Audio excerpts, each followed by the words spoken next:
Are you all ready to start? Yeah. Okay, before we get started with our speakers, I would just like to really quick share a video from our sponsors.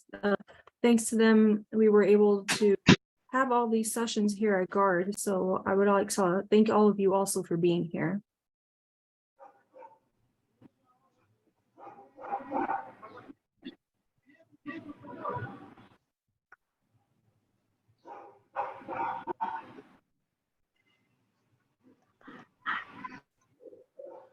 Okay, thank you all for joining us today. I'm gonna hand it all over to Dr. Shrestha for our South Asia session.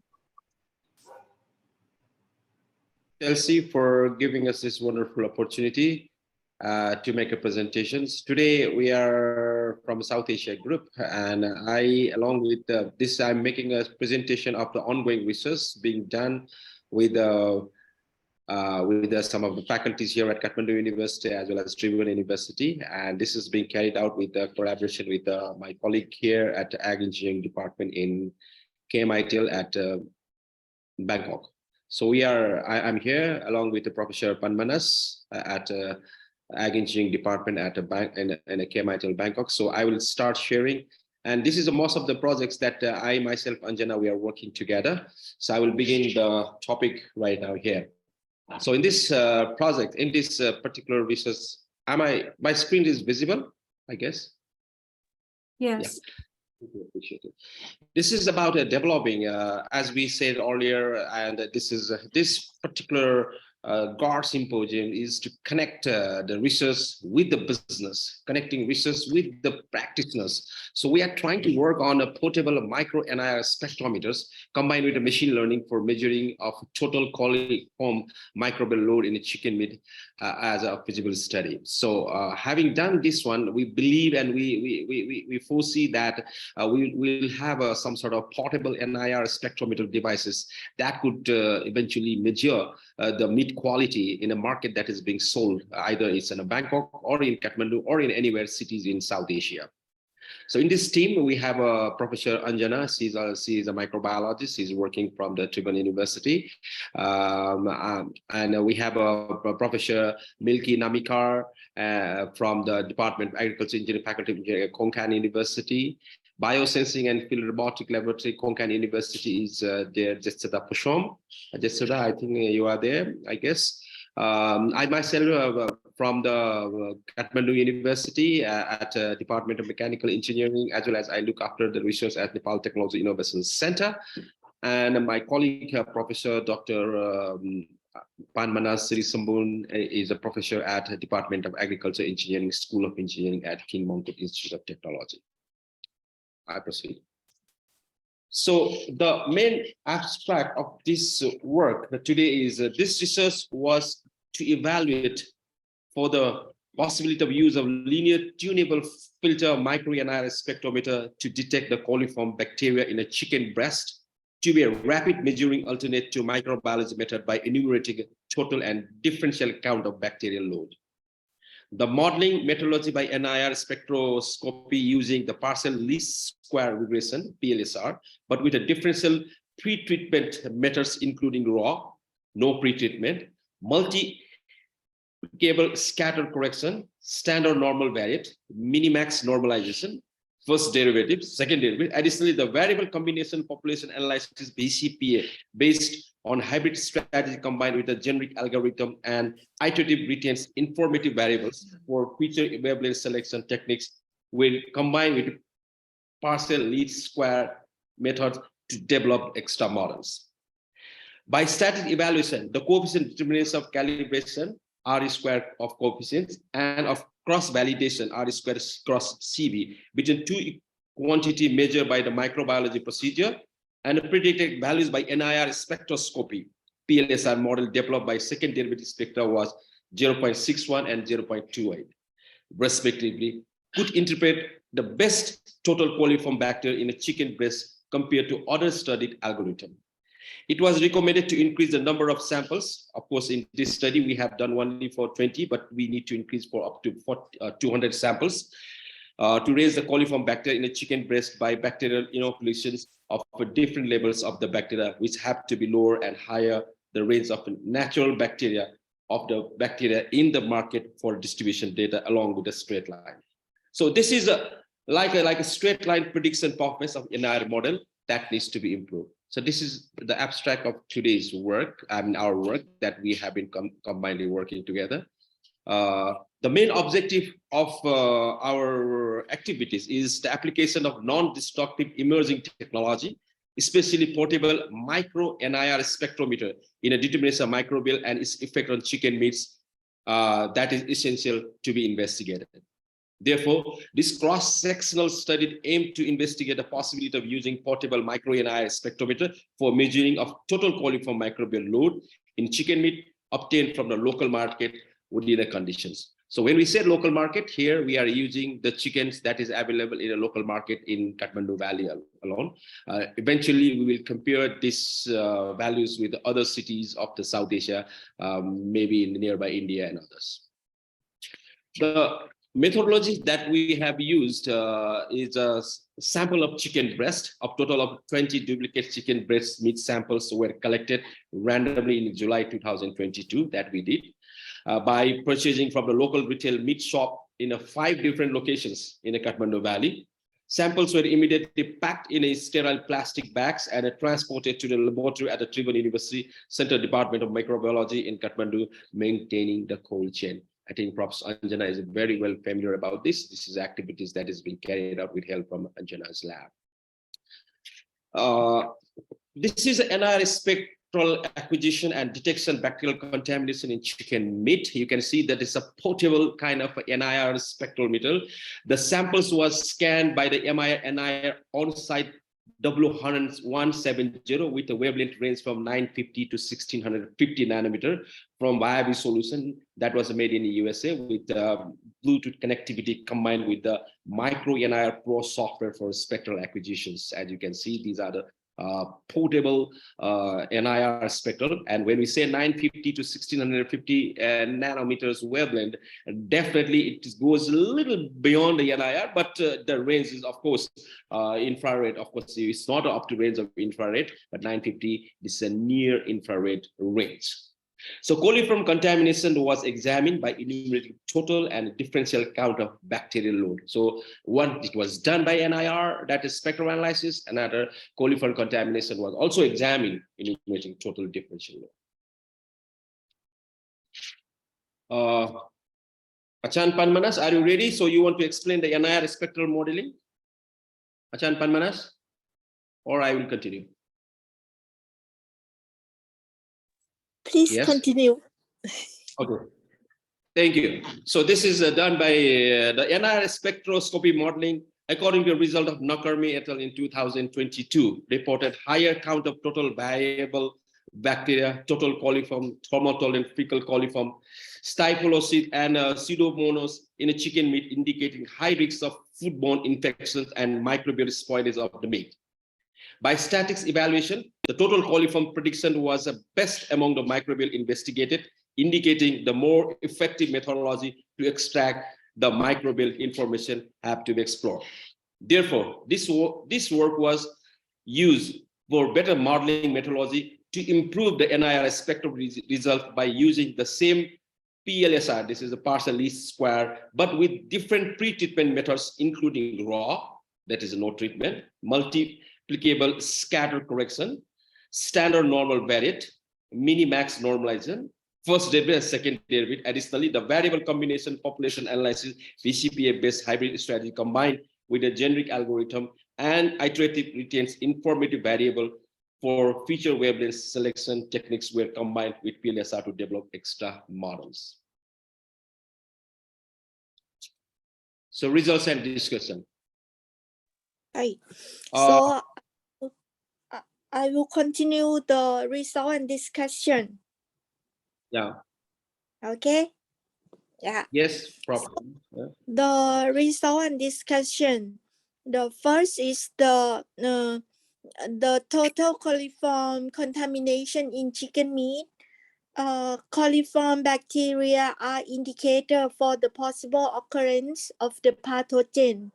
Total coliform count in average was log 10 6.53 with the standard deviation of the 0.62 CFU per gram, with the range from log 5.2 to 7.72 CFU per gram. And next slide, please. Hey.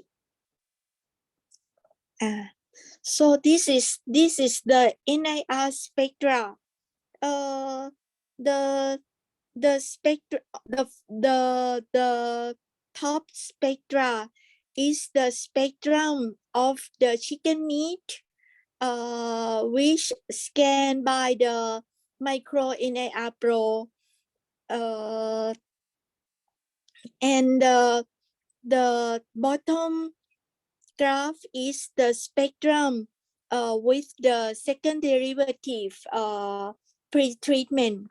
So we can see clearly the peak at the 970, 1150, and 1396 nanometer in the raw spectrum. And in the second derivative spectra is the peak of water. This latter two is the indicated for flesh chicken by Williams. Is the Phil Williams, the pioneer of the NIR spectroscopy in 2019. The protein absorption band was approximately at the 1186 shown by the William et al. In 2019. Yes, please. Yeah. So the NIR model, we did give the result from the data of 20 sample with a duplicate. The table 1 show the range of the coliform, which is quite narrow, and then the standard deviation is quite low.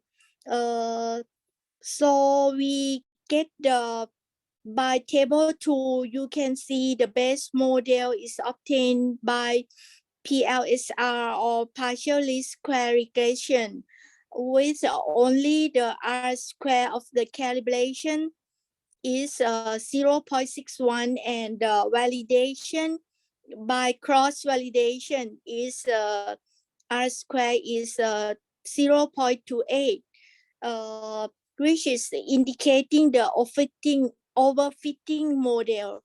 So and also the selection of the feature wavelength for the coliform by the VCPA, GA, and VCPA, IR, IB could not improve the performance of prediction. So our strategy is if you go to the next page, we can see the distribution of the data. Could you please go to the next slide?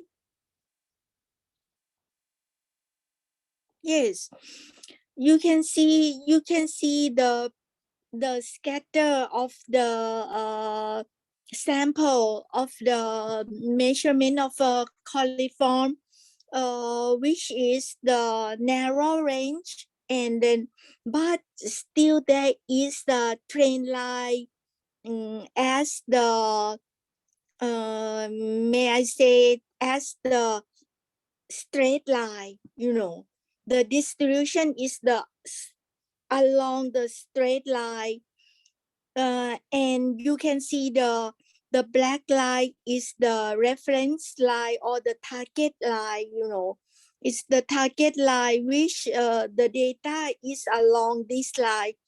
So we, for my opinion and my colleague, we believe that if the range of the data, the coliform in the chicken meat is widespread along the line with the wider range, and the standard deviation is from 0.4 to 1.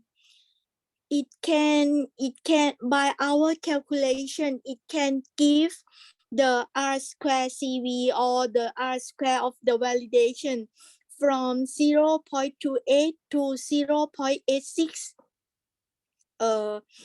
So to get the, because we in the market, the 5 market in Kathmandu city, and then the group of the data is like in a one group, so we have to extend for more, and to get the standard deviation of 1, we have to use the synthetics collection of sample by inoculation of the coliform in the chicken meat, in the higher range and the lower range, which my intention is to go to Nepal in June of this year, and we will collect more data and inoculate the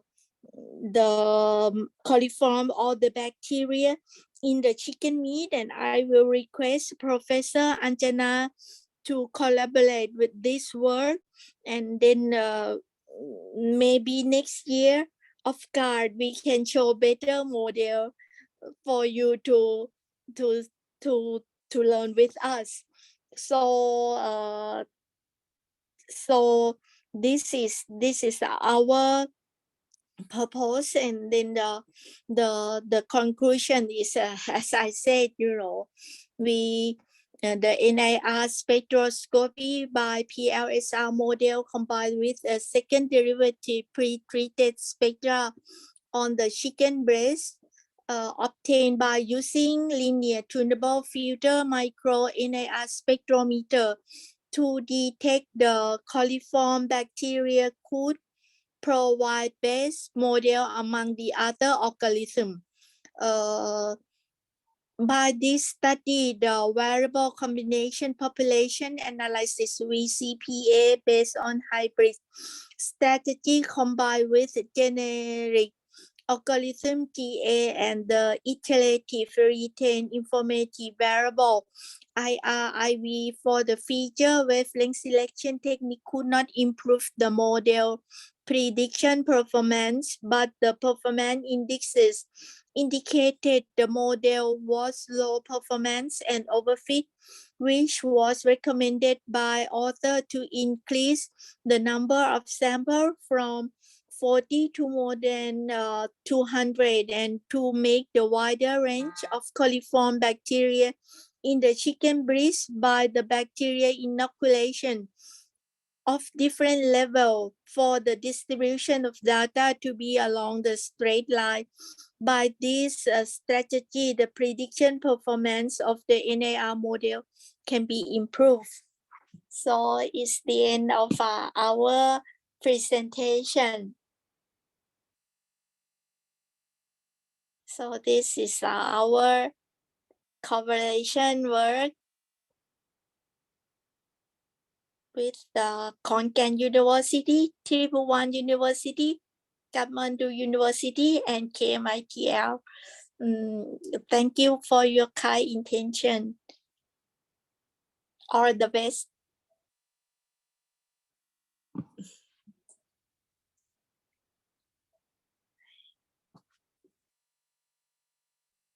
はい。I'm sorry. So this is a kind of a collaborations that we are working at Nepal and Kathmandu, combining Tribhuvan University, Kathmandu University. So this is again a multidisciplinary kind of a scenario where the faculties from the microbiologists, engineers, electronic gadgets developers, robotics, in a biosensing labs, we are combining together. And we try to create a opportunity for some of the budding PhD students that we are supervising jointly between Kathmandu University and King Mongkut Institute in London. Thank you very much for your kind attention. Thank you very much. So back to Chelsea. Chelsea, you are muted. Oh.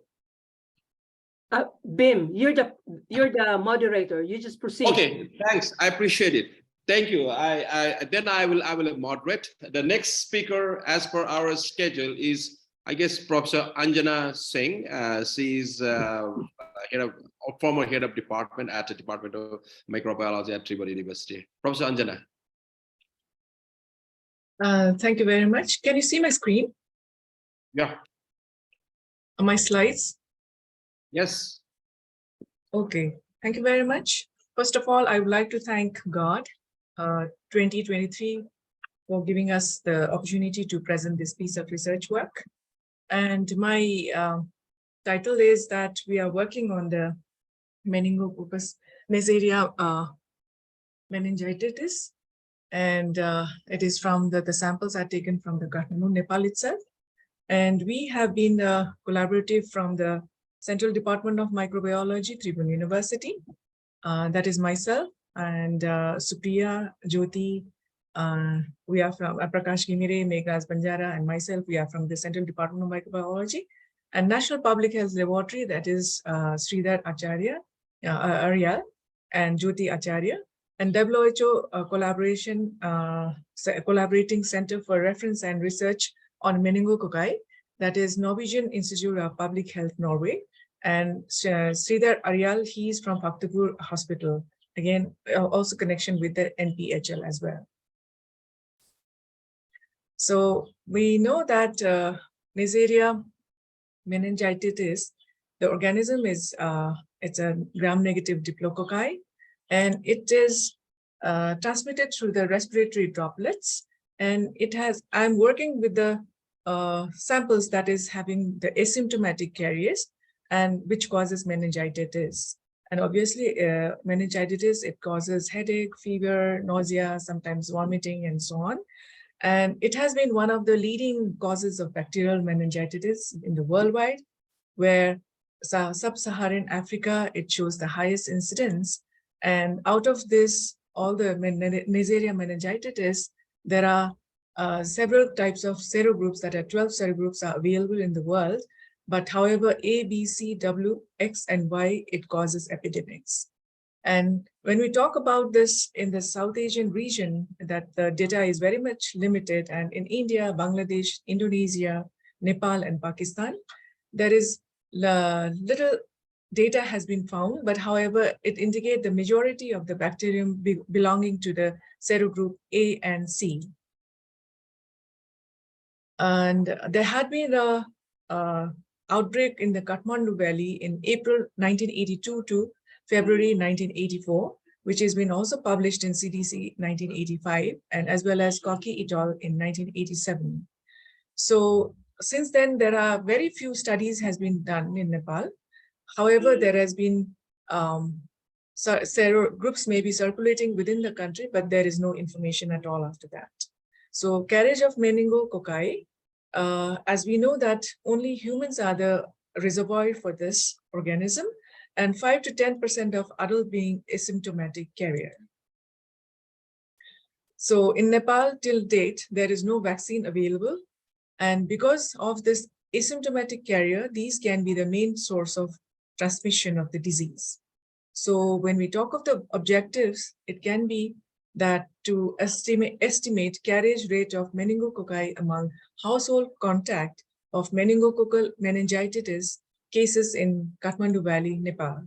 And study design was a longitudinal carrier design, and for 2 years, and there had been taken 5 locations within the Kathmandu Valley. So these are the locations which has been shown in the red dots. and the sampling has been taken from the place. And and the family members of case living in the same house was taken, and also those people who come in contact with the case of meningococcal diseases within 7 days prior to onset of the symptoms to 24 hours after initiation of the appropriate therapy. However, there is exclusion criteria as here, where those people who are already under antibiotics, so those we have left out. And this is how we have taken the sample. That is, first, the sample has been taken in the first visit, and second, third, fourth visit that is taken within twice in a month, up to 2 months, and followed by 4 months, and the sample is taken only once in a while. So these are the organisms that has been grown on modified hair Martin media. Throat swab was the samples that has been collected, and household contacts of the cases has been taken, and sample size is about 1125. So there have been culture methods and biochemical tests and sugar tests has been used, where after the inoculation, we found that gram-negative diplococci, which has been shown to the left lower part, where the black arrow diplococci, that is shown in the gram stained, and other oxidase tests and all others tests has been performed to identify the organism. And for the molecular tool, pore A and pore B genes has been taken with forward and reverse primers having amplicon size of A as 1236 base pair and B as 1755 base pair. So then this has been taken to, we had outsourced for the this organism for the sequencing, and these are the genes that is pore A and pore B has been there, and variants VR1 and VR2 has been taken for the study, and the sequence analysis has been done by NCBI BLAST multiple alignments. BLASTL W was used for this, and for the phylogenetic tree, Mega software has been used, and for type and subtype identification, we had gone through this website, which is being put here about Nigeria, and percent identity between the isolates was calculated. So the carriers was about 15.20% was positive, while 84.8% was negative. And when we went for the age-wise distribution about the asymptomatic participants, we found that adults were more participating, and the carriers, that is meningococcal carriers, were found in the adults above 45 years old. And when gender-wise, when we went for it, there is no much difference, but however, 16.07% of the males were infected. And so these are the day of sample collection, which has been shown here.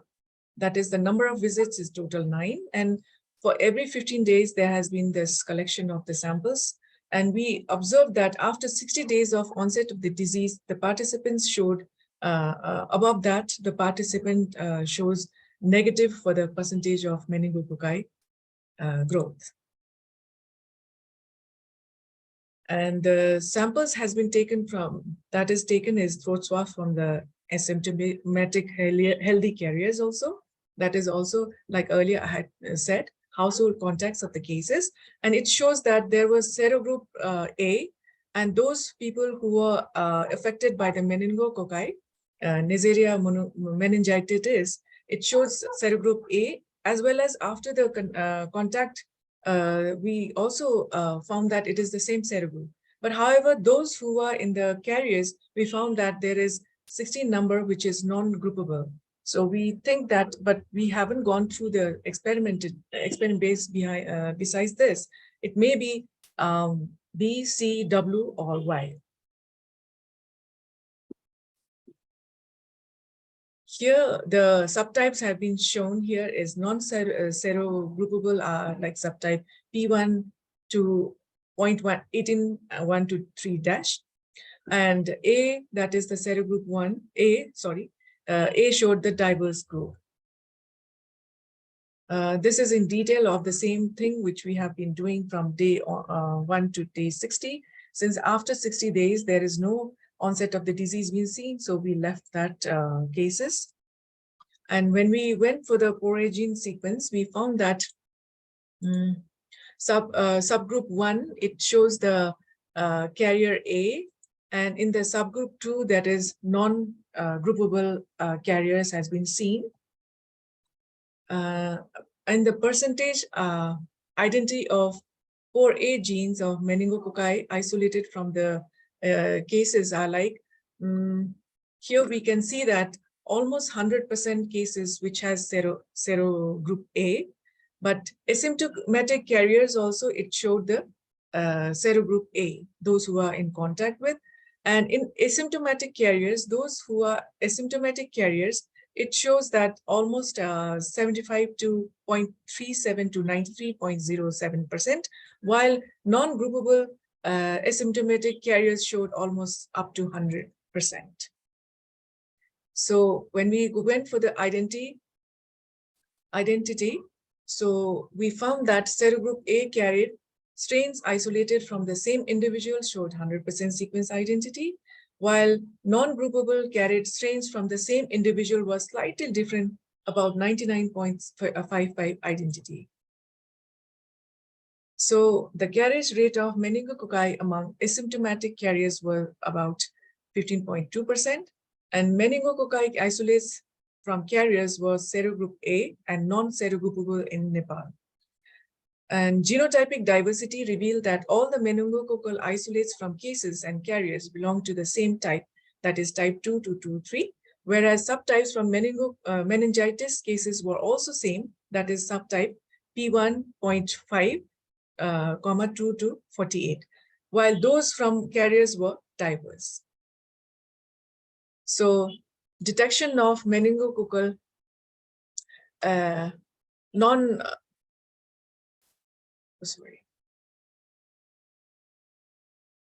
meningococcal isolates in asymptomatic carriers clearly indicates that continuous nationwide surveillance is needed to detect any risk of meningococcal outbreak in future. But further investigations on meningococcal carriage duration and control measures, including the need and possibility of chemoprophylaxis in asymptomatic carriers, should be done to interrupt the chain of transmission. So this is the paper we have published in Pathogens. And these are the collaborators, myself, Dr. Prakash, Dr. Meghraj, we are from the same department, and Dr. Supriya Sharma was my PhD student, and Professor Dr. Cognitive Dominic, WHO Collaborating Center for Meningococci, Norway. Thank you so much. Thank you very much, Professor Anjana Singh, for very much timely research. And since we are going a little bit, I'm following the US Michigan time now. Michigan time is 8:35 a.m. So the next, maybe if there are any questions and all, they can chat. They can put their questions in chat box so that we can address through the chat or some other verbal medium. Having thanked Anjana, I will move on to next presenter. The next presenter is Dr. Arpana Gunjal, India, and she's talking about floral waste management using biological approach. Professor Gunjal is a professor at Department of Microbiology at Dr. D.Y. Patel Arts and Commerce Science College in Pune, Maharashtra. So, Dr. Gunjal, floor is yours and you can share your screen. Yeah.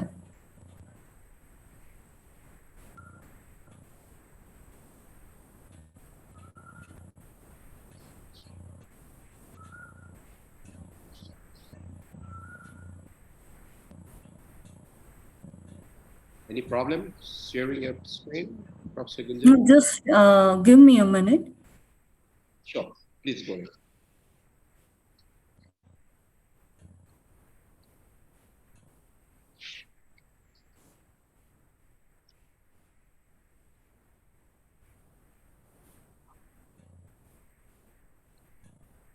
Yeah. Is it visible?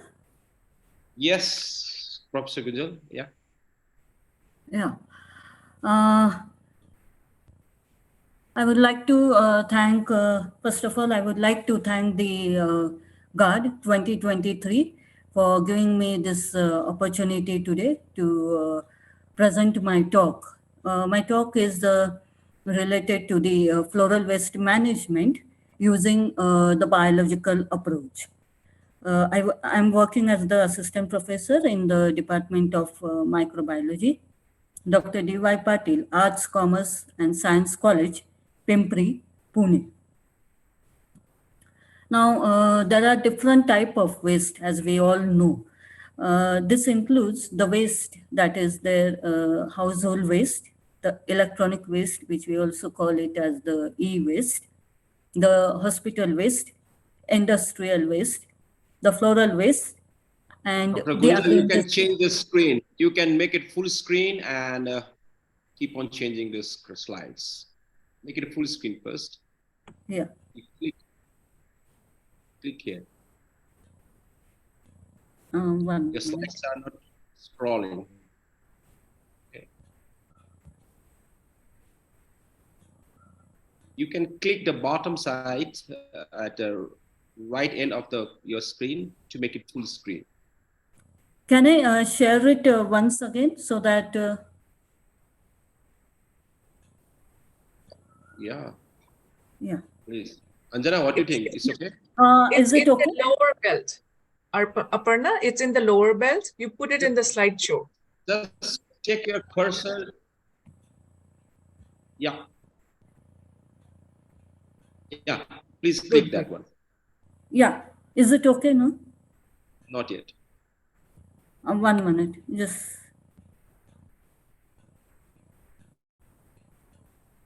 Just a minute. No. I will just reshare it.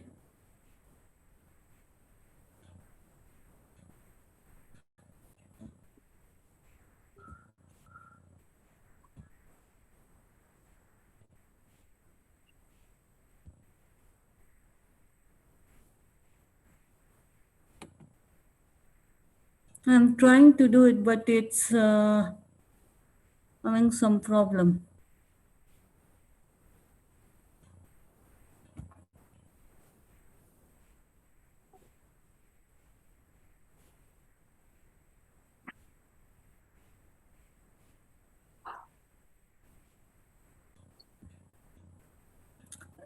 Is it visible?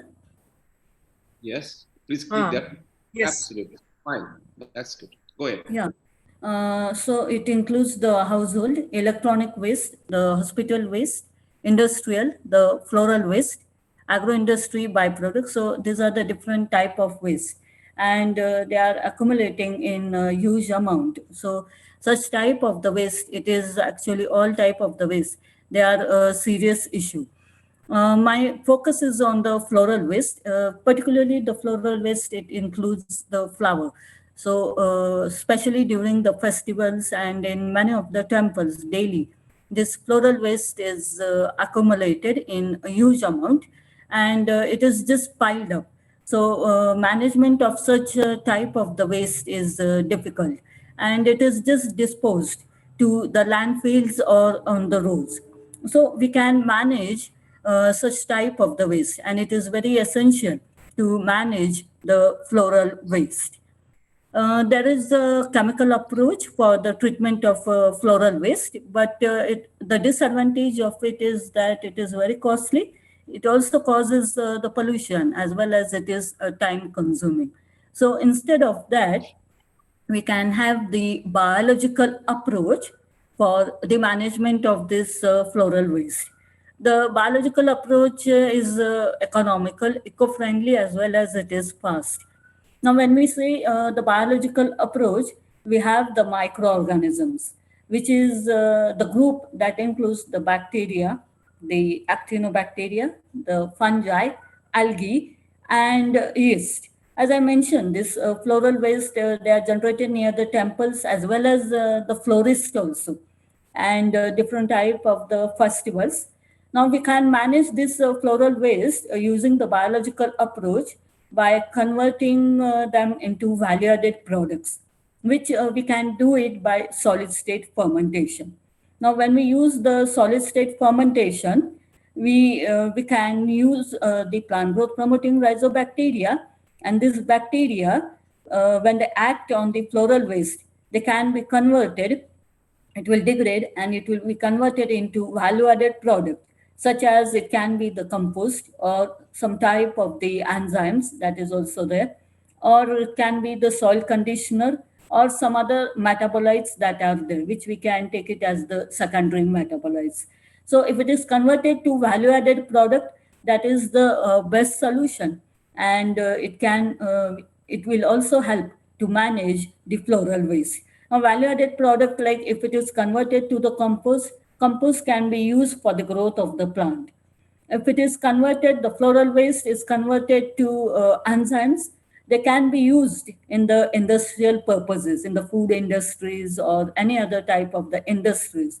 So using the solid state fermentation, we can convert the floral waste into the value added product. And this value added product will definitely help to minimize or to reduce such type of the floral waste that is there. In short, if we say solid state fermentation, it is nothing but it is the fermentation in the absence or near absence of water, and of course, which is carried out with the help of the microorganisms.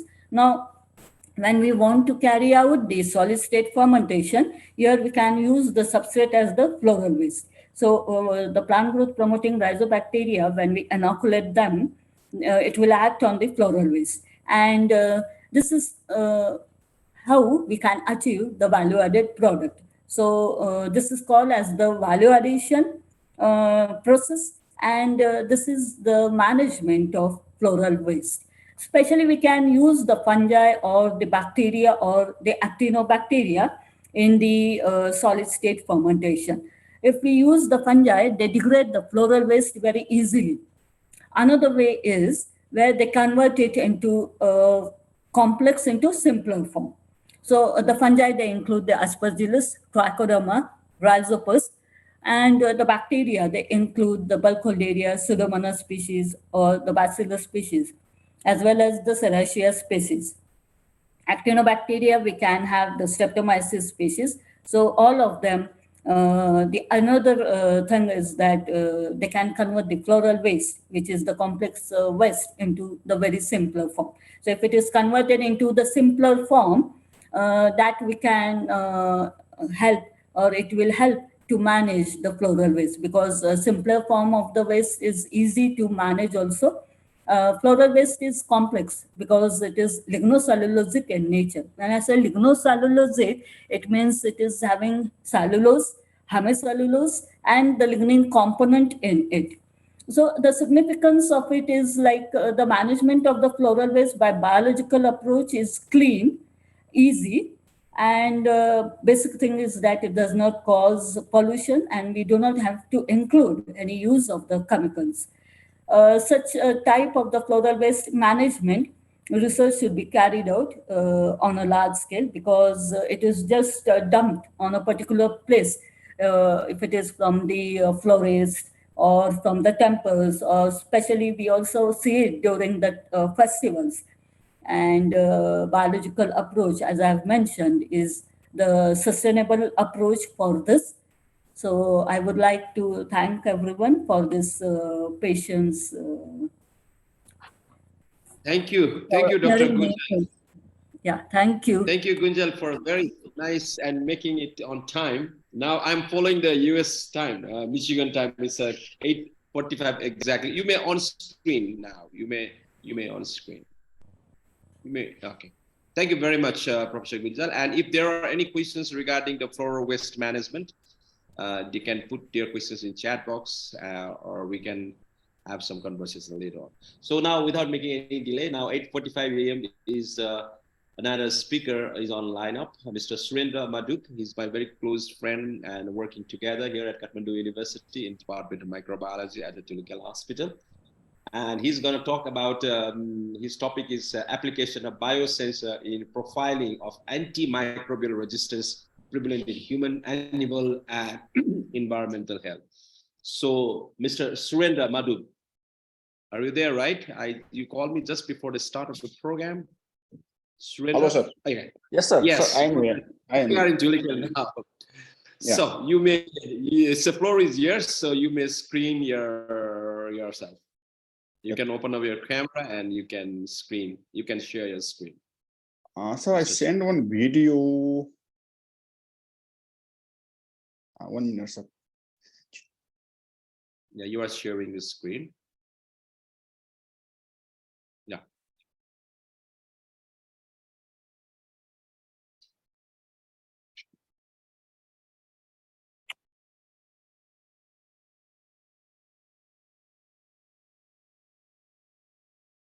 Namaskar.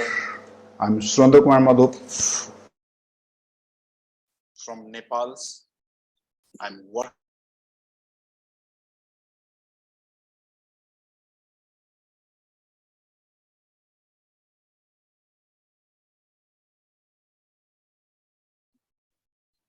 Surendra, you are not audible. You're muted. Surendra, please unmute yourself. Yes, sir. Please go ahead. So now it is okay, sir. Perfectly fine. So you go ahead. Namaskar. I'm Surendra Kumar Madhup from Nepal. I'm working as an assistant professor, Department of Microbiology, Karahamani University School of Medical Science. I'm going to give a speech on today's topic. It's applications of the biosensor in profiling of AMR prevalent in the human, animal, and environmental health. So antimicrobial compounds means that that is the against to the bacteria, virus, fungus, and parasites. That compounds, the antimicrobial compounds, mostly if you use the antimicrobial compound, it kills the respective microbes when we are infected to that ones. So what is the cause of the AMR? Mostly produce develop the antimicrobial resistant in these setups. So nowadays the AMR is increased day by day, and it is a big burdens throughout the world. Mostly the microbes develop the resistant to the particular microbial compounds. So there are so many factors which is responsible for the developing of the AMR nowadays. Mostly in the hospital setup, if there is the using over prescribing the antibiotics, which leads to the development of the AMR, antimicrobial resistant. Similarly, patient themselves, it's not using antibiotics as in the proper doses and proper time period. Similarly, if you see the overuse of antibiotics in the livestock and fish farming is leading to the antimicrobial resistant.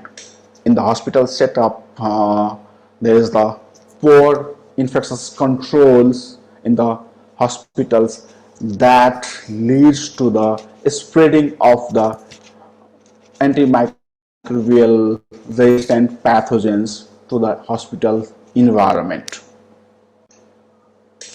So what is the mainly mechanism of spread of the antimicrobial resistant pathogens?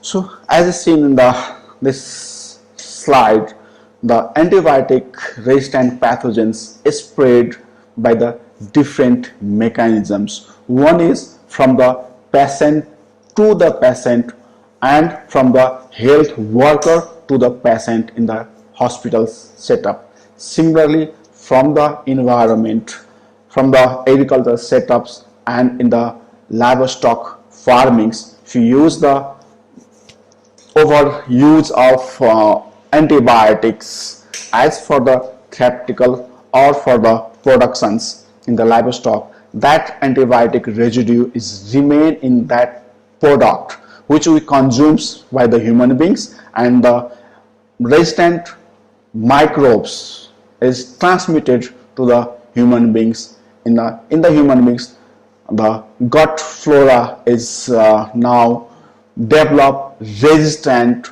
to the antibiotics, and it affect to the human beings. So antibiotic resistant microbes is spread throughout the world by the different mechanisms. One potent way of the transmissions of the antimicrobial resistant pathogens from one country to the other country through the travelers. So travelers, once it's colonized to the antimicrobial resistant microbes, is transmit in through the other peoples, and the newer peoples get affected to that type of antimicrobial resistant pathogens. So this antimicrobial resistant pathogens is nowadays the big problems, and the tackle for the AMR is not properly nowadays. And if you see, one estimate is the by the 2015, 10 million people death worldwide is due to by this AMR. Antimicrobial, similarly the antimicrobial resistant is developed by unnecessary prescribed antibiotics where there is no need of antibiotics. Most, if you see in the more clinical setup, most of times in the viral infections, the clinicians prescribe the antibiotics. So if you unnecessary prescribe antibiotics, that leads to the development of this antimicrobial resistant. The different study shows that 60% in the adult populations, the antibiotic was prescribed which is unnecessary. Similarly, in the children, 30% children was prescribed antibiotics which is not needed for that children. So One Health approach, there is we can use the One Health approach to tackle the AMR. So in the One Health approach, we can prevent the antimicrobial resistant by, if you introduce the proper hand hygiene in the hospital setup as well as in the kitchens. If you in the healthcare systems, if you introduce the use of the antibiotic guidelines, and if you consume the clean food and water, we can prevent the spreading of the AMR from one person to the other persons. So in the One Health, so there is the activity to inform different learner group of antimicrobial resistant. We can educate the peoples in the different level of the peoples in the different setups regarding the use of antibiotics, and then if you educate the children's in the school levels, college levels, then you can prevent the spread of the AMR. Similarly, if you educate the peoples in the society regarding the use of antibiotics whenever necessary, then it helps to prevent the spread of the antimicrobial resistant pathogens. So in the One Health, that is the one main platforms is the One Health. In the One Health, if you reduce the overuse of antibiotics in the livestock and farmings and in the hospitals, so we can stop the emergence of the antimicrobial resistance throughout the world. Approach through the research. So there are the many research going on. There are the many publications regarding the AMR worldwide. So the surveillance systems, hospital-based surveillance is the one of the approach to tackle the AMRs, and there is the environmental surveillance also, so which support to prevent the AMR. In our hospitals, we are conducting the many research regarding the antimicrobial resistant. So one research in our one research shows there is the resistant of the E. coli isolate. Mostly it is found in the healthy individuals in the community, and the research is the resistant pattern of the E. coli isolate among the apparently healthy adult and the local level of the antibiotic resistant. This is the mixed type of a study. So what we found in that study, in the healthy peoples in the community as the carrier of the different multi-drugs pathogens. Similarly, we have another study conducted in our setups as we found out the antibiotic residue in the livestock product. The one study is the prevalence of the pathogenic bacteria in the meat product and their antimicrobial patterns. In that study, what I saw that there is the 16% of the meat is contaminated with the different type of multi-drugs microbes. Now, you can use the nanoparticles to identify the different multi-drug resistant pathogens. One study was conducted in our setup is the nanoparticle based biosensor of the tuberculosis, that is affordable and practical approach to culture current methods. So mostly in this study, what we did is we used the magnetic nanoparticles for the identifications of the tuberculosis bacilli in the clinical samples, and that study shows the use of magnetic nanoparticles is highly sensitive than our conventional Zn staining methods. So in the AMR, we have the different research gap. So if you see, to tackle the AMR, if you scale up the large scale surveillance program systems, and if you introduce the low costing resource settings, then we can tackle the AMR throughout the world. So if you apply the nanoparticles in the huge detections of the microorganisms in your clinical samples as well as the environmental samples, if you use the nanoparticles, it is the low costings and you can detect as in the earlier times. So there are the many study throughout the world is going on for the using the different type of the biosensors for the detection of the pathogens in the clinical samples as well as the environmental samples. One study here is use the high density microelectrodes array biosensor for the detections of the E. coli.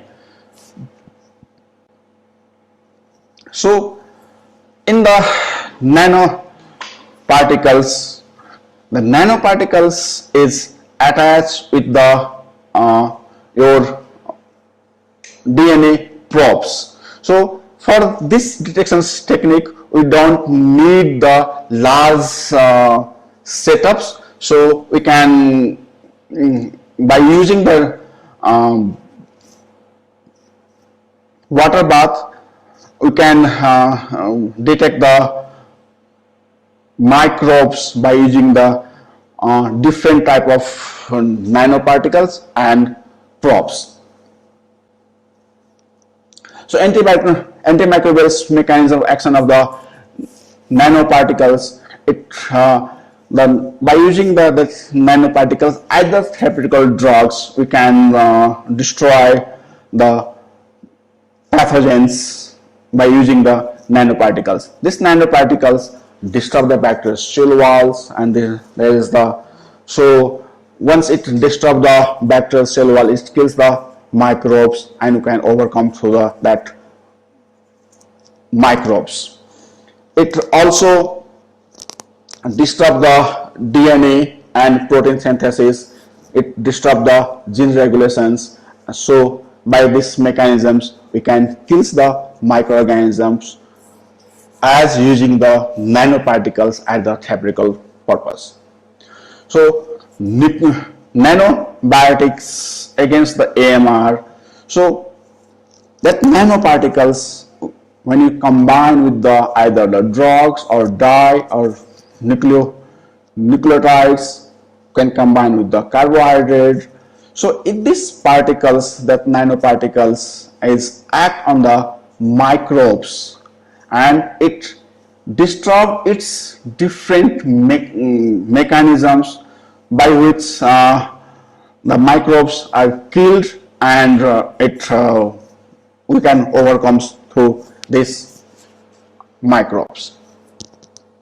So microbes mostly, that nanoparticles in the microbes, it inhibit the mostly synthesis of the ATP. It disturbs the mitochondrial dysfunctions, and it kills the microbes when you use the nanoparticles as a therapeutic purpose also. So in this slide, you can see there is the use of the nanoparticles. It changing the efflux pumps, it damages the cell walls, and is also damage its structures. So by using these nanoparticles, we can kill the microbes. Thank you very much for your kind attentions. If you have any questions, I am happy to attend that questions. Thank you. Thank you, Surendra. I think the questions will come through chat because I'm following the time, because people are waiting in a Zoom. So I will not spare much of the questions as of now. And if there are any questions, please chat in.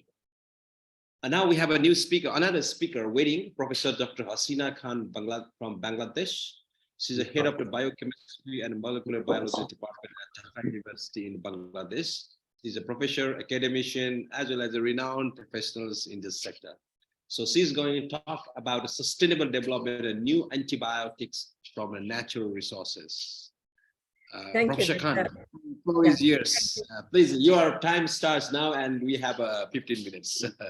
Okay, thank you. Thank you for that introduction, Dr. Bhim Shrestha. Before I start, I want to thank Anjana Singh, who invited me to this symposium, and also to Chelsea. She had been so kind and guiding us through all the mock, the rehearsals. Thank you so much. Okay, let me start. It's such a happy occasion for me to be talking about jute. Jute for Bangladeshis is a very big thing. Let me start by sharing screen. Okay, it may take a while. Excuse me. Okay, screen sharing. Okay, there you go. Okay, full screen.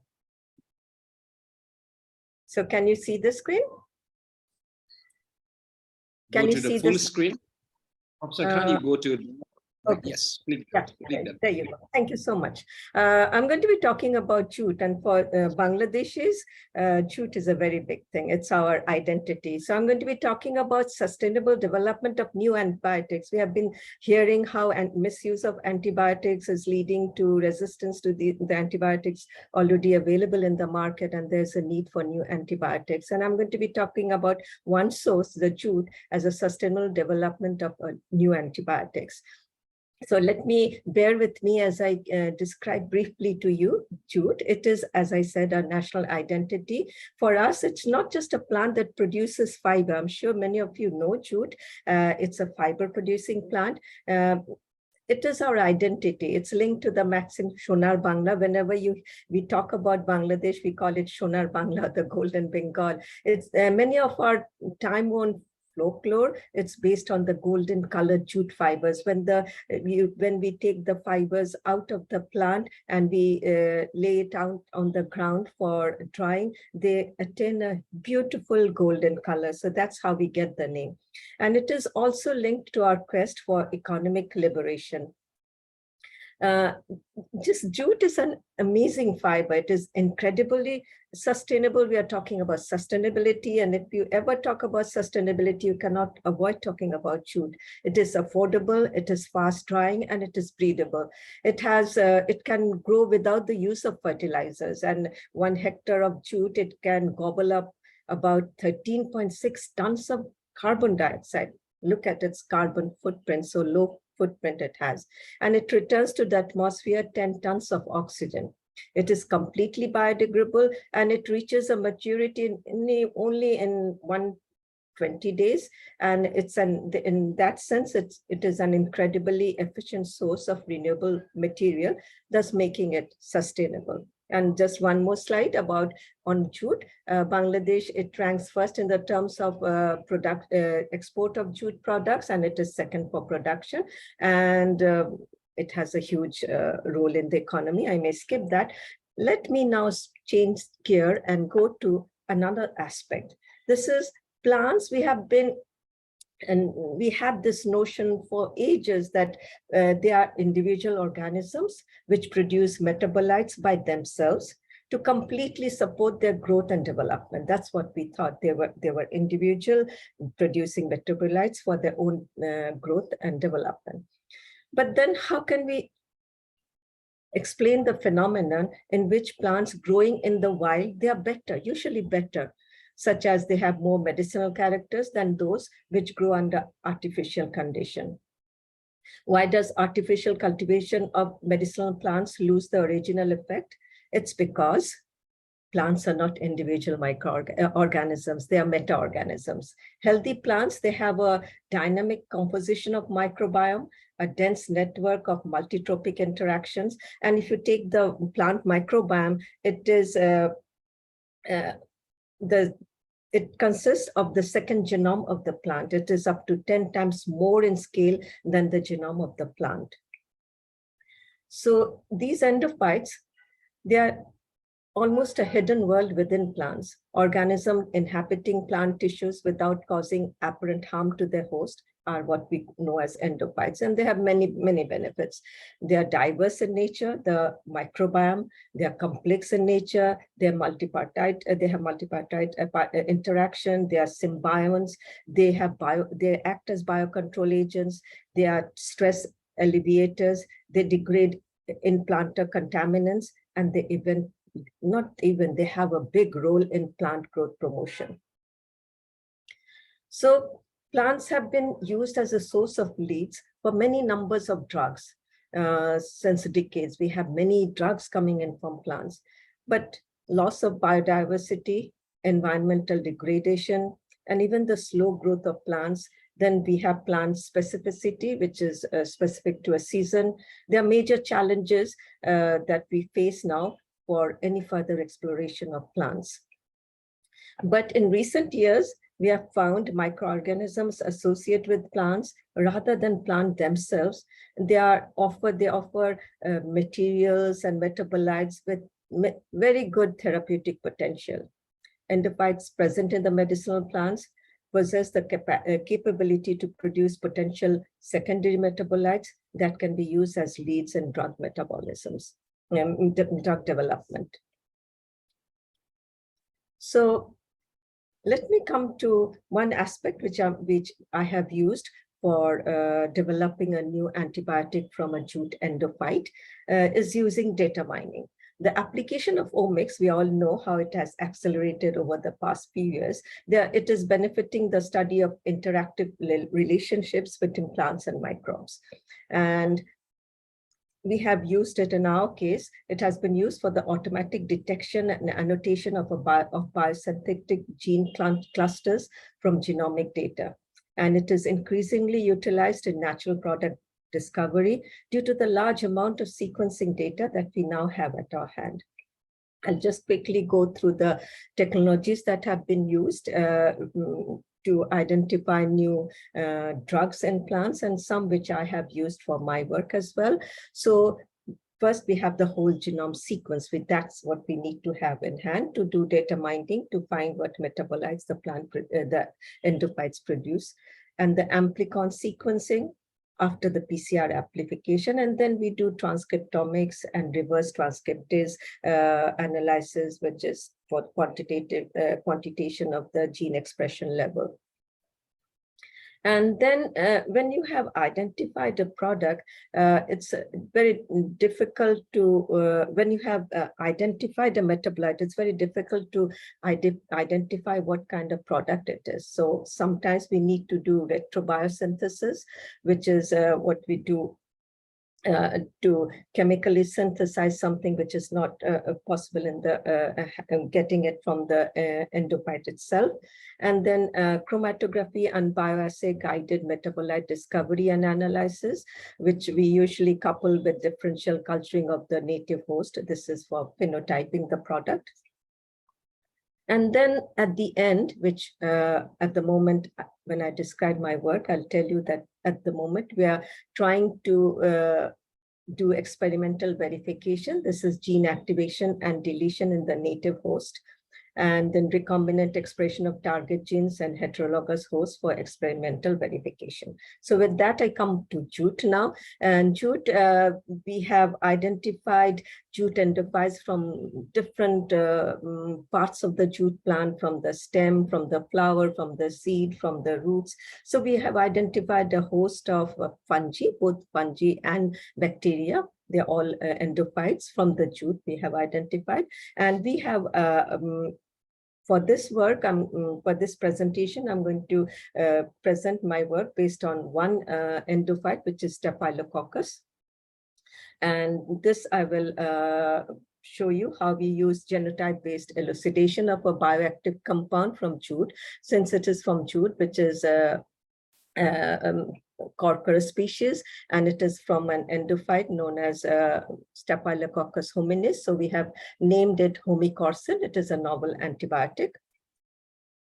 So we have this endophyte isolated from jute seeds, and then we identified a Staphylococcus hominis, and then we found it has a very good antimicrobial property. So with that lead, we went on to have the genome sequence for this endophyte. So when we did the genome sequencing, we have the whole genome sequence analyzed, where we used different techniques for analyzing, and we found a complete gene cluster for this novel antibiotic. Antibiotics are a special kind of antibiotics which have unusual amino acids in them. So this novel antibiotic, we named it homicorsin. I mentioned why we call it homicorsin, and it belongs to the class 1 antibiotic. And this antibiotic, which we call homicorsin, which was similar to one which has been identified earlier, which is known as epicidin 280, but it has 7 amino acid differences at several positions. So as I said, antibiotics, they have unusual amino acids in them. They are ribosomally synthesized, and then they are post-translationally modified. And we, in this Staphylococcus hominis, the endophyte we isolated from jute, it has the whole gene cluster for doing all the post-translational modifications and even giving immunity to the bacteria which is producing it. And also it has some reductase to modify the protein that is produced. So what's special about antibiotics? They have I'll come to that later. They have a special structure, which is quite complex in nature, and they have a cyclic structure. Therefore, it's usually very difficult to acquire resistance against them. The bacteria have difficulty in becoming resistant to these antibiotics. So this antibiotic, homicorsin, I'll just briefly go through the isolation procedure. We did, since it is a protein in nature, we did the ammonium sulfate precipitation, and then we did the size exclusion chromatography, ion exchange chromatography, HPLC, and we identified, what we thought was one compound. We identified 4 different variants of this one homicorsin. So here are the 4 different variants of this homicorsin. The homicorsin, which we think it to be the parent, it has 3043 Dalton, it is 3043 Dalton in size. And then we have homicorsin 1, which is 3046. There's a difference of 3 Dalton, and we think it's because of a reduction, which I'll come to later. And there are other variants also, which will be apparent in the next slide. So it is a back-breaking work to isolate this, and they are produced in very small quantities, and to do the purification of these variants, which are produced in even smaller quantities, is really a back-breaking work. So this is what the 4 types of homicorsin we found. The first one, it has a dihydroaniline. Instead of the dihydroalanine, we have a reduction here. In fact, in the genome, we found a reductase gene, which does the reduction. It has been reduced to hydroxypropionate. And then we have in one of the homicorsin 2, we have isoleucine. Instead of isoleucine, we have seen it to be converted into valine. And then in homicorsin 3, we have arginine, which has been oxidized to glutamic acid. And we did the de novo sequencing of the peptides, and we have identified these different variants. And we went on to find the mode of action using scanning electron microscopy, and we used nisin, which is another antibiotic, as a control. And this is homicorsin, and this is the control. The control is micrococcal luteus, and we think what is homicorsin doing is it's disrupting the cytoplasmic membrane and making pores so that the cell becomes inactive. So what we are doing at the moment is we are working on heterologous expression of the homicorsin gene cluster, and we are trying to have the material, the peptide, in enough quantity so that we can do the NMR analysis. So my time is almost over, and I want to say thank you to you. And in the wake of the global consciousness regarding environmental crisis and sustainable development, rejuvenation of jute and its endophytes seems to be an answer to a number of calls. Thank you so much. Thank you for your patience. Thank you, sir, Professor Khan. I really remember, I mesmerized my moments in Bangladesh. I always remember Sonar Bangla. You know, this is a beautiful Bangladesh. I have been there. It's a beautiful second home to me. Thank you very much, Professor Khan. So without wasting much time, because I'm following your global timing, now it's a 9:20 US Michigan time. I request Dr. Revanta Kumar Bhattrai to be our next speaker. He is Associate Professor and Director of the Center for Biotechnology and Head of Department at Department of Veterinary, Microbiology and Parasitology at Agriculture and Forestry University at Chitwan, Rampur in Nepal. Dr. Bhattrai is a very well-known, and we happen to visit his labs several times. He has started the biotechnology labs at AFU in Chitwan. It's a really hard job he has done. We really appreciate. And very glad to be one of team member from South Asian Forum. And I request Dr. Revanta, I'm just scared. Please, yeah, thank you, Dr. Revanta. Please go ahead. The floor is yours, and please finish within 15 minutes of time. Thank you. Sorry. Is there?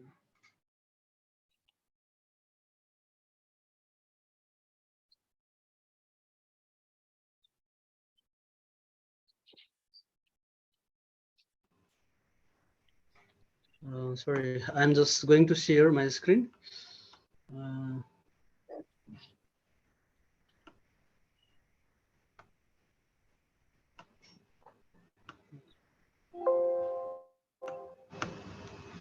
Just a moment, please.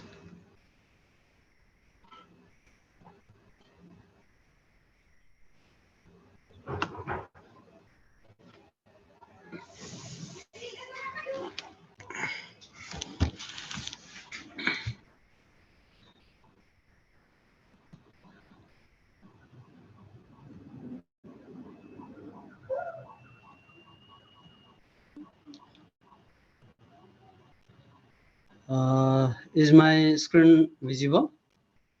Yeah, please go to full screen. Okay, okay. I think it's okay now. Not yet. Not yet, okay. Sure. You click the full screen bottom, Dr. Ravindra. But Or not? I did it. I don't know. Mm,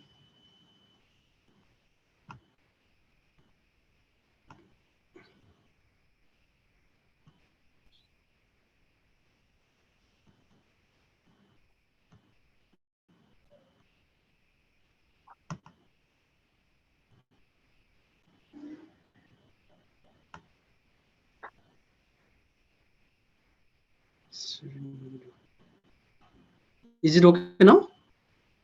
No, not at all. Sure. So click the Ravindra GARD 23 conference, please.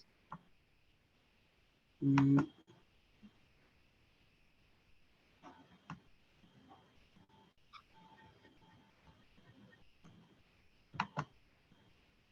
I'm just keeping the two laptop, but his batteries just finished.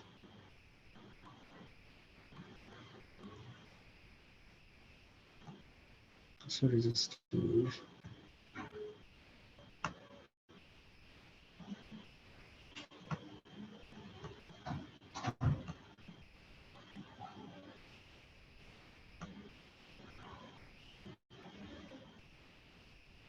Sir, now it's okay. Make it full screen, Dr. Ravindra. Oh, it's looking full screen on my. I don't know what happened. Dr. Anjana, do you see the full screen or? No, I don't see. Yeah. But I think his computer is not working because his icon is still on the slideshow. Maybe it's not working. Yes. He can proceed, otherwise we'll lose time. Thank you.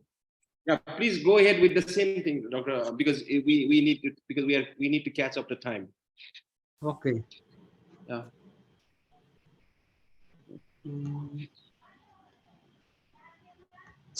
Please go ahead. Please go ahead.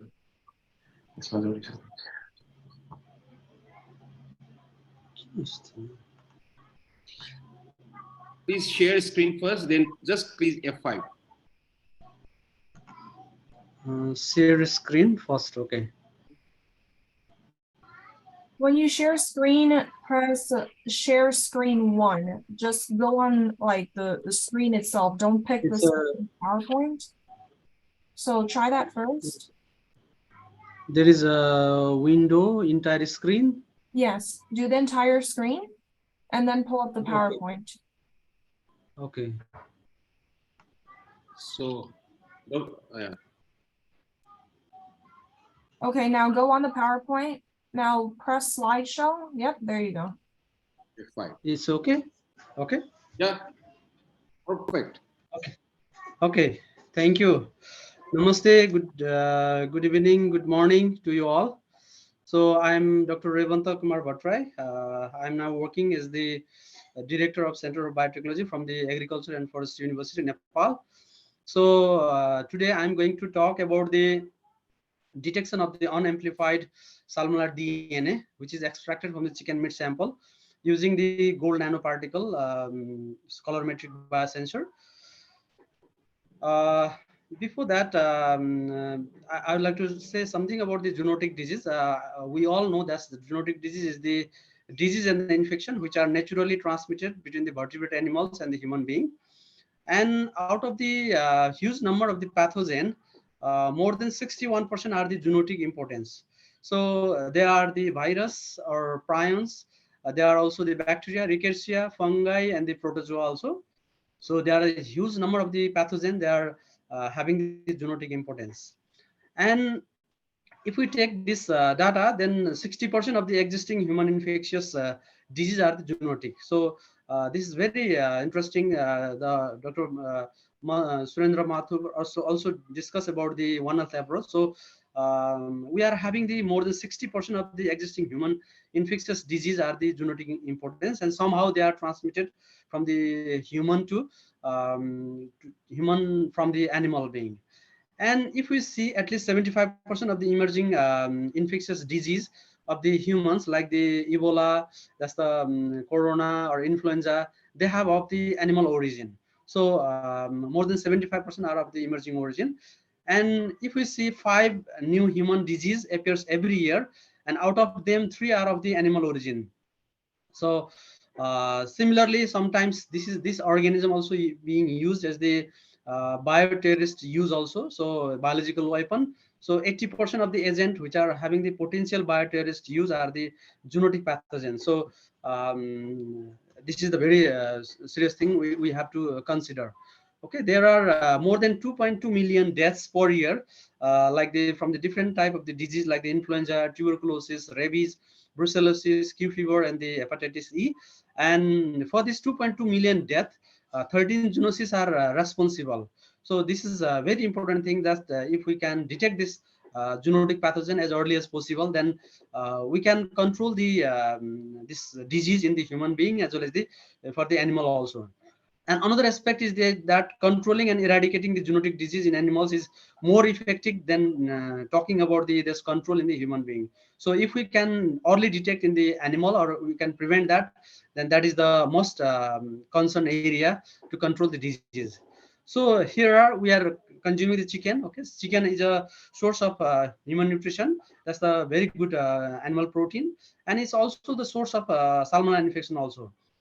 Salmonella, which is one of the considered as one of the top 3 pathogen, which is causing the foodborne pathogen, and raw poultry meat is the important source for the pathogen of this pathogen. And Salmonella serotype have the broad host strength. They can affect the various hosts. And the increased application of the antimicrobial in the veterinary medicine in Nepal and the Southeast Asia, that is believed to be largely responsible for the emergence of the drug resistance bacteria. So the organism which is nowadays present is having the higher drug resistance organism. So increased antimicrobial resistance is not only in the particular antimicrobial, but also the development of the resistance against the newer antimicrobial also. So we don't have any option to treat the infection nowadays with the antibiotic availability. And what is the consequences of the contamination? Then if we see that these consequences of this type of the organism to our food chain is really devastating. So first thing is the food poisoning. Okay, so that's food poisoning we call generally as salmonellosis. Salmonellosis is the serious threat to the both poultry industry as well as the human health. And if we talk about the salmonella can cause the infection to the poultry and causing the various disease, and the human also they cause the various disease condition, and ultimately that lead to the economic losses to the poultry industry as well as in the public health impacts. So this is the great potential organism for to be considered for the prevention and the control the disease for the human being. So we have to take care of the preventing this infection to our food chain. So current availability of the diagnostic test, if we see that we do in the conventional way, we do the post-mortem bacterial culture, staining of the bacteria, antibiotic sensitivity, and the biochemical test that we do for the identifying this organism and to characterize the organism from the food chain. And we have also the modern technique also, like the immunofluorescence, PCR, and other tests are also available. But if we see, these are the very expensive to run and time consuming, and high-tech equipment are needed, and the sensitivity and specificity are also very concerned for this, and they are not feasible, or they are not possible to do in the field, or they are not quick as possible to detect the organism in the field. So here we can see during the COVID time, the late diagnosis may delay in the reporting to the hospital. They can cause the 75% of the fatalities. And there are a lot of example of this late diagnosis, like for the tuberculosis or from other disease. Okay, so if we can detect the early as possible, then we can save the million of life. Okay, so here we are doing the work with the biosensor that is developed by our professor Alois Silza, and this is the colorimetric detection, and we can detect this pathogen within the 60 seconds, and theoretically this has been already proven, and we are trying to validate this test in our context, okay, by using the various other pathogen. And I'm more focusing today regarding the salmonella, and other study like from the Nepal, that's already mentioned, that's tuberculosis that already done, and similarly for the another part of the old, that's the E. coli 0157 also has been done for that. So basically this is a very tricky and very fast and rapid test without amplifying the genome or DNA from the sample. So this work is done by this GARD team in the various countries as well as. So I'm also proud to say I'm the part of this work with the Professor Vanji. And basically we join the knowledge of the nanotechnology, microbiology, glycochemistry, and the engineering to develop the to detect the as fast as possible for the salmonella, E. coli, MCR1, and the from our food chain, or from the animal origin, and to validate this rapid test to the in our system as well as.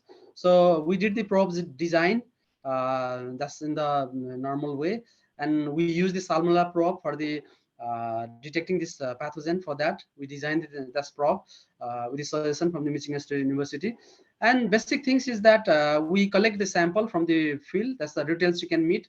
We collected from that, and we are doing this sample divided into 3 different replica, and from one replica we do the culture technique, that's the conventional technique we do, and from the second one we do the PCR from the same sort of sample, and third one is that's a nanoparticle based colorimetric biosensing assay we did. So there are the very initial results, and still we need the further test for the other parameter also. Here you can see we have this target as a salmonella, and we have the mixed DNA with the target and the other non-target, and control and the non-target also. But here we can see the colorimetric detection is very clear, and this is within the 1 minute of the doing the experiment. So this results this clear demarcation between the target that is seems to be pink color, and the non-target is the purple. So it is clearly visible for that.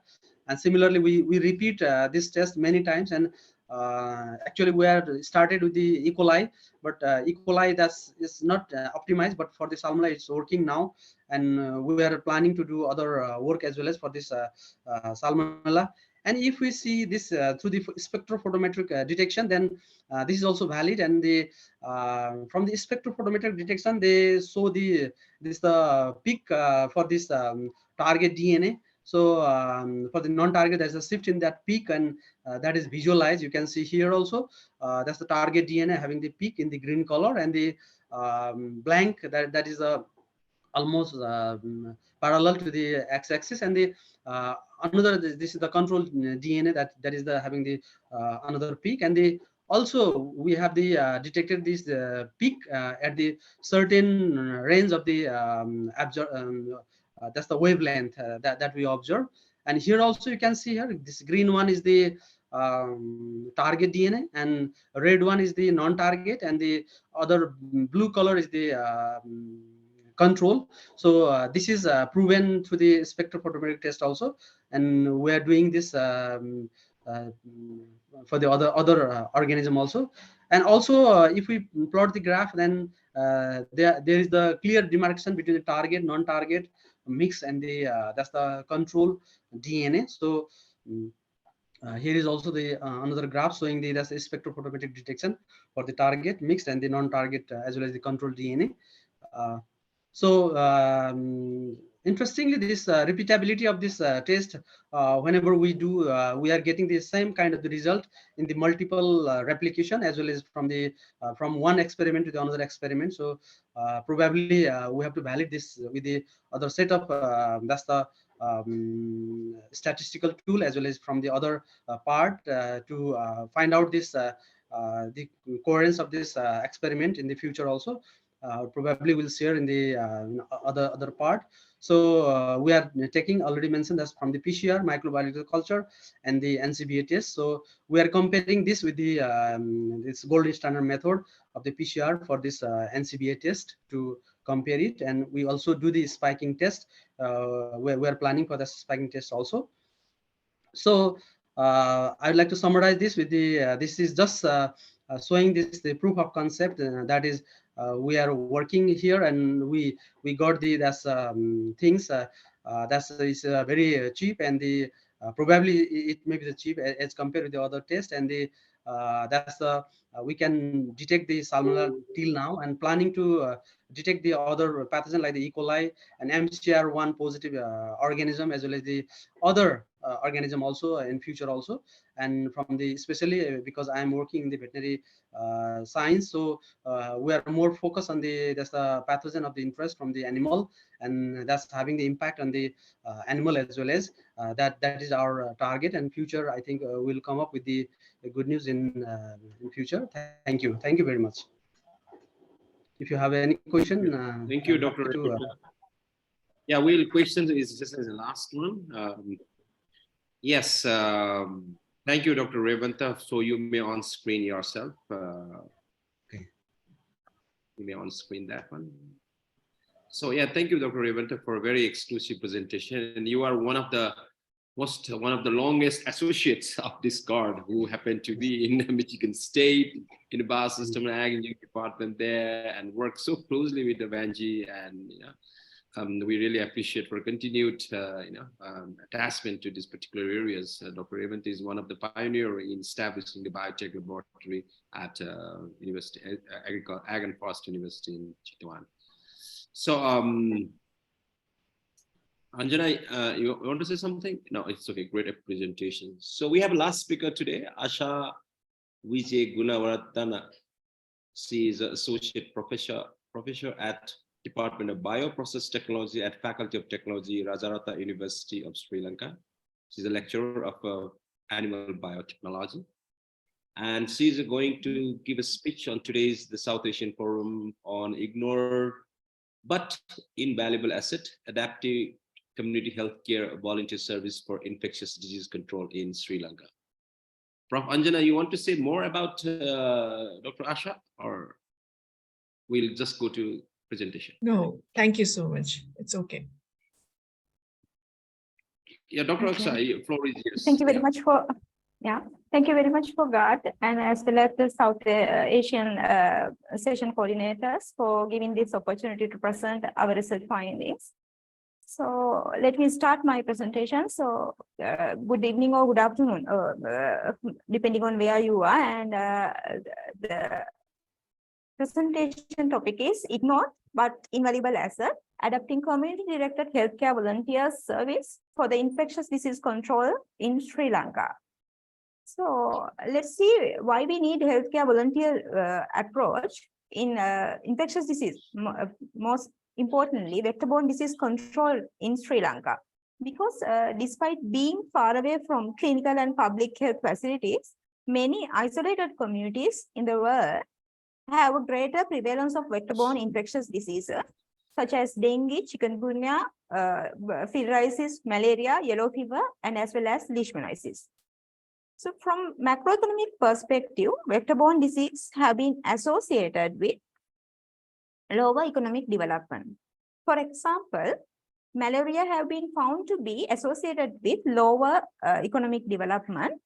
From 1965 to 1990, the economic of countries with malaria grow only 0.25% to 1.3%, less per capita per year than countries without malaria. So, with the limited availability of resources, vector and vector-borne disease control become challenging for the developing countries, especially in Sri Lanka. Can you see the health statistics in Sri Lanka? So, the number of total population rising in the land area, 62,705 square kilometers, is not achievable task for the health authority itself, because one medical officer need to take care of more than 1,000 individuals in our country. If we take the primary healthcare services, they should give a medical service, they should do the counseling and support services for community, and also health promotion and continuing care for the patients as well as the community health. So with the limited resources, they couldn't perform all these tasks themselves. Therefore, a better alternative will be to use available resource like scientists to implement vector-borne disease control programs. For example, for the elimination of leishmaniasis, not only leishmaniasis, vector-borne diseases, the WHO has, World Health Organization has highlighted 3 main strategies. They are early case detection and treatment, vector control, and awareness program within endemic communities. So all these tasks could be readily achievable with community healthcare volunteer service. But how? So we need to select the community members to act as a healthcare volunteers in this perspective, and we should train them properly, and we should evaluate them whether they have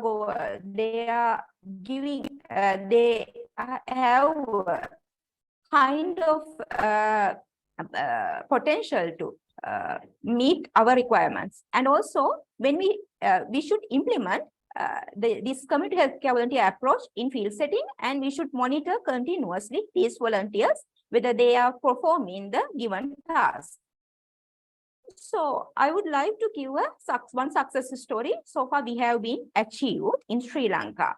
So in 2019, we have initiated community-directed leishmaniasis control in Madhavachi PHI area, situated in Anuradhapura district, very rural area, having a very harsh climatic conditions. So the vision and value position of that research is to work with communities to increase their awareness regarding leishmaniasis disease transmission, as well as to improve sanitary vector control and monitoring strategies, and empower people to enhance healthcare for the earth, as well as ultimately prevent the leishmaniasis within the area in an environmentally friendly and non-invasive manner. So if I give a brief introduction about the leishmaniasis, it has been listed as one of the 8 major neglected tropical parasitic diseases, and it is prevalent in 19 countries, and 88 of them are endemic, including Sri Lanka as well. So the zoonotic nature and the large genetic diversity of both parasite and as well as the vector make the control of leishmaniasis disease very difficult. The treatment, it is also very invasive because laboratory confirmed leishmaniasis cases will be intravenously injected SGSG 20 milligrams per kilogram of body weight per day. So for 10 days to 20 days, even for the cutaneous leishmaniasis, this can go up to 28 days, continuous IV injections. So the challenge our project solve is because in Sri Lanka, cutaneous leishmaniasis has been made notifiable from 2008, and a national action plan has been developed for leishmaniasis control in Sri Lanka. The study setting, Madhavachi, is situated in Anuradhapura district, and when considering the geographical spread of cutaneous leishmaniasis, Anuradhapura district is the highest reporting district within the country. So the key strategies we follow in order to control the leishmaniasis include disease surveillance, control of reservoir hosts, social mobilization, strengthening partnerships, operational research, as well as the early diagnosis and patient management. So, however, the community healthcare volunteers approach use only for these aspects, but they have been given training for identifying the symptoms and direct these symptoms included individuals to proper healthcare service facilities in order to diagnose them and for the management of their disease conditions. But all the other aspects will be covered, were covered by the healthcare volunteers team. So the problem challenge our project solves include communities, mainly in Madhavachi area, where agricultural and prominent agricultural activities are prominent, and poverty issues are significant, suffered a lot due to leishmaniasis. So we solve their problem. The solution we suggest is our project immensely help to strengthen the disease surveillance activities, especially the routine reporting of the disease, because of that, it resolved the major health problem faced by the more than 80% of rural communities residing in Madhavachi, in Anuradhapura district. So our first strategy is to engage in communities to sustain vectors and vector-borne disease control. Because while coordinating among the many stakeholders, harnessing local knowledge skills within communities. So the community engagement and mobilization involves working with local community engagement residents to improve vector control and build resilience against disease outbreaks. So we have taken actions to train them online as well as on-site, while giving experience to vector surveillance activities, and they have been informed after collection of their sandfly vectors, probable leishmaniasis parasite transmission vectors. So what we have been doing in our laboratory facilities, so they know the good works are going on at our site as well. Not only they involved in this research activity. So the second time is the second strategy is promoting vector surveillance and control program. Because participatory community-based approach aim to ensure that healthy behaviors become part of their social fabric, and that countries take ownership, these communities take ownership of vector control and both inter and intra households level. So they have taken necessary actions to search sandfly vector breeding sites and control them, and also monitor the sandfly adult transmission level with the help of university facility. So the third strategy is improving data for vector-borne diseases, because earlier when we start leishmaniasis research in Madhavachi area, we didn't find any information related to vector abundance or vector density within this area. But with the introduction of this community healthcare volunteer vector surveillance activities, we were able to produce three-year continuous data collection from these sites related to vector-borne vector density as well as the climatic data.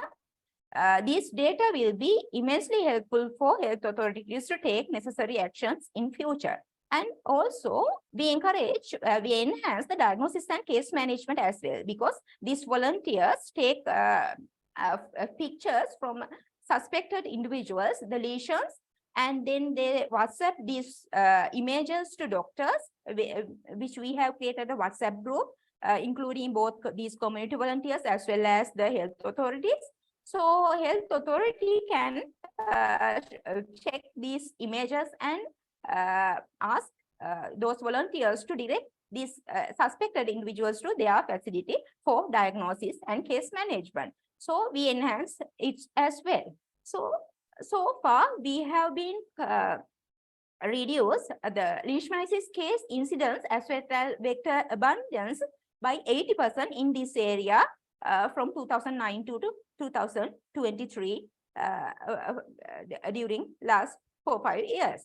So this is not only the one realistic approach where we use community healthcare volunteers team to control leishmaniasis in Sri Lanka.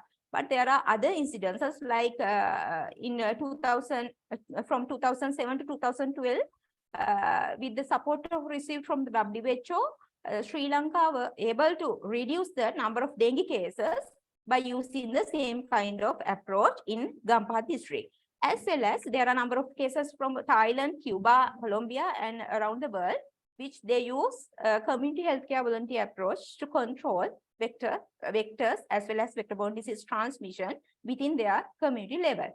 So with that, I would like to conclude my presentation and thank you for the given opportunity for both GARD and as well as South Asian session shares to share our research findings.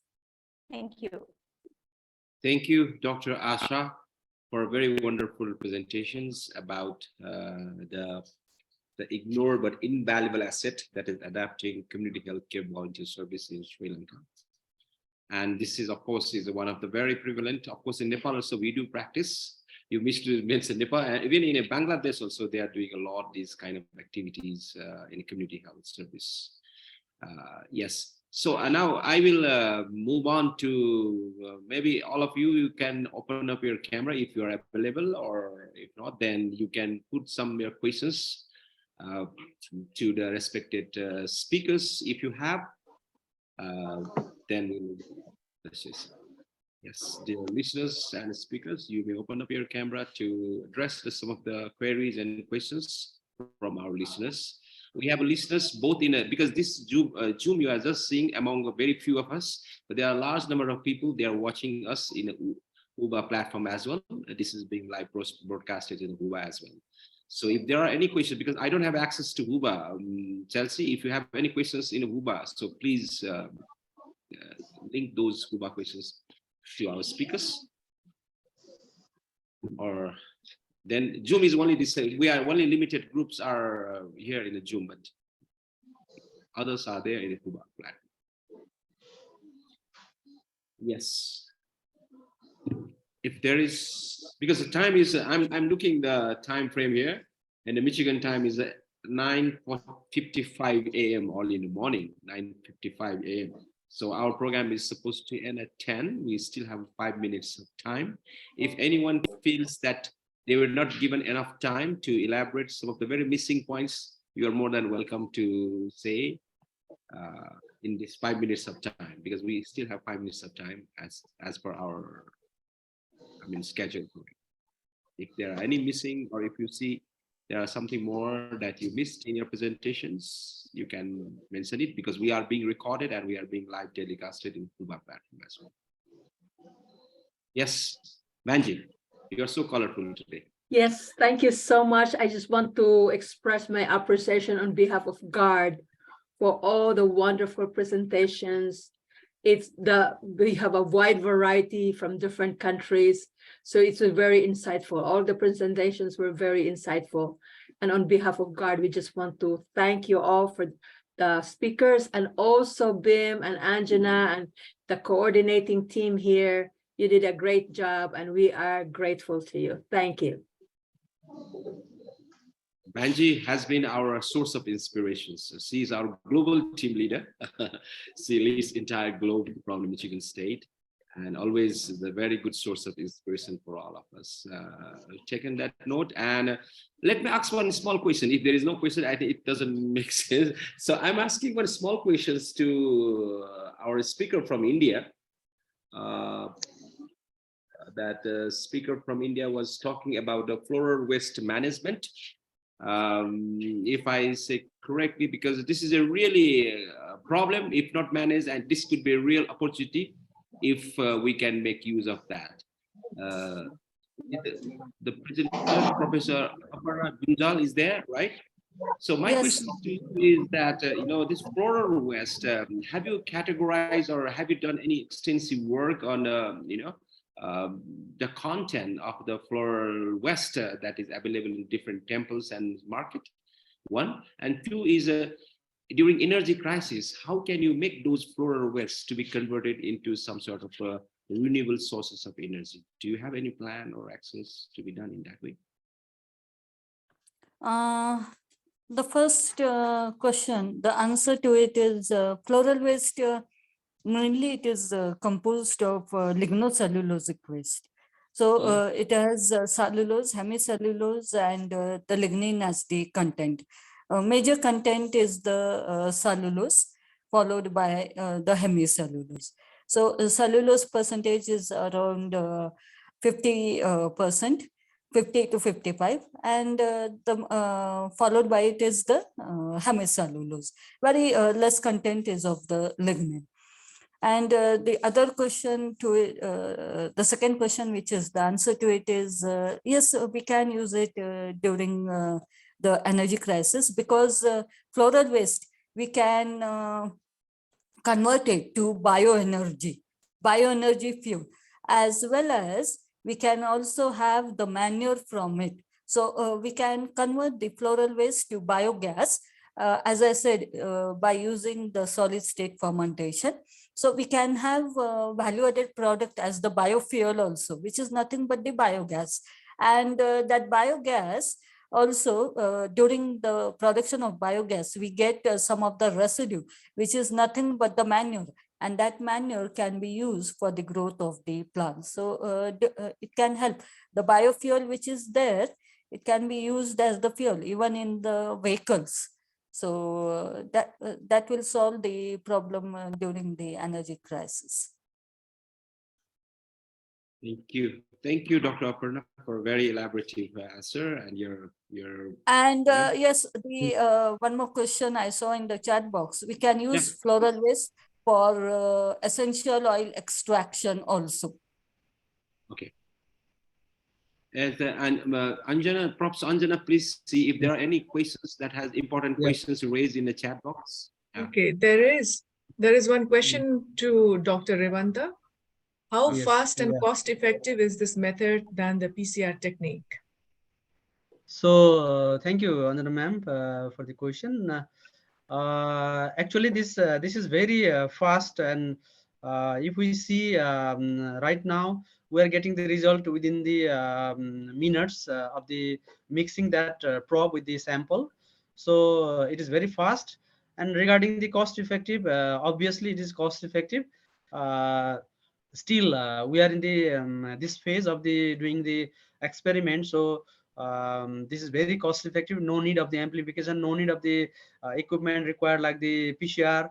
Okay, so no need of the other accessories required for the PCR amplification. So from the if we compare with the their sensitivity and specificity, which is as much as like that of the PCR, and we can design our target. Some question I already answered there also. So is it feasible to work for the parasite also? Because yes, obviously it can work in the lot of other target from the parasite, from the other microorganism. So only the things is that how we can design the probe based on that target organism. So we can do that, and it is very cost effective and very fast technique. Thank you. Thank you, Dr. Revanta. And there is one more question to Dr. Asha from Hoover. How do we find true volunteers? Actually, in our case, we have given a point system when selecting the volunteers, so that we identified them according to 5 selection criterion we have already set up. So the selection guidelines we have published, so I will share with the VOHA platform that selection manual as well, so that you can see the how we give points to each volunteers for their specific characters. Okay, thank you, Dr. Asha. And one question from my side to Professor Hasina Khan. Ma'am, you have found homicorcine, the antibiotic. So have you already tested that which this antibiotics works against which organisms or something else, some other, whatever the test you have done? Yes, we have tested it against quite a few. It is active against gram-positive bacteria, and we have tested it against MRSA, and it's active. So it is quite good in that respect, but it doesn't work against gram-negative bacteria. Okay, thank you, ma'am. Thank you so much. Over to you, Dr. Bimshrestha. Thank you. Is there any questions left? Do you see, because I could not access to chat box from here. I don't know. Is there any? I think the question to Dr. Aparna, I think you already answered that possibility from the making the floral waste for essential oil extraction, or some, not only essential oil, some scent, scent. I mean, attar we call what, I don't know what you say attar in English. Scent. Perfume. Perfumes also. Is it possibilities of converting some floral waste into perfumes and others? I think this is a question raised from the Huba. Not Aparna. Okay. Okay, thank you. I think she already answered these questions. Probably we can work on that. With this, my consent from my colleague, Dr. Anjana, Professor Anjana, from Tribhuvan University, and my colleagues from Thailand also, because they are working in the context of Nepal, Professor Panmana Surisumbun at King Mongkut Institute of Technology at Department of Ag Engineering, and Professor, of course, Vanji, and Chelsea. Without mentioning you, the program doesn't end, I guess. Chelsea, you are so powerful, and you manage such a best possible way in spite of this difficult time and all, we really appreciate. Without appreciating, I think the program doesn't end. So I really appreciate, and on top of that, we really thank and appreciate MSU is shining, its Spartans are shining, and we are so proud to be associated with MSU through this link, and we'll keep on shining, Vanji. So in this part of the world also, we'll make you feel proud that your students, your teachings are valuable and being spread all over the world. With these notes, I thank once again my South Asian colleagues, particularly Anjana, who has been very supportive in every walk of event, reminders and all. I really appreciate that. So thank you very, very much, all the speakers. We'll keep it updated. May I say something, Bim? Yeah. I we cannot do this. We cannot do this without you guys. We cannot do this without you. And so kudos to you, thanks to you, and we really appreciate your work. And above all, for Chelsea for making this happen. She's the engine behind this this GARD. So thank you, Chelsea. Yeah, if it is okay, we can open up your camera and we take one snap, group snap. Is it okay? If those who are okay only, it's not a mandatory. Okay. Can I wait? Yes. Dr. Chelia from we, Ceci Garcia, Muhammad Hoshina. We'll take one just to show your presence. Okay, we'll take one snap. Please be in the middle of a frame. Okay, I'm taking a snap here. Yes, thank you very much. Yeah, take care. Bye-bye. Thank you all.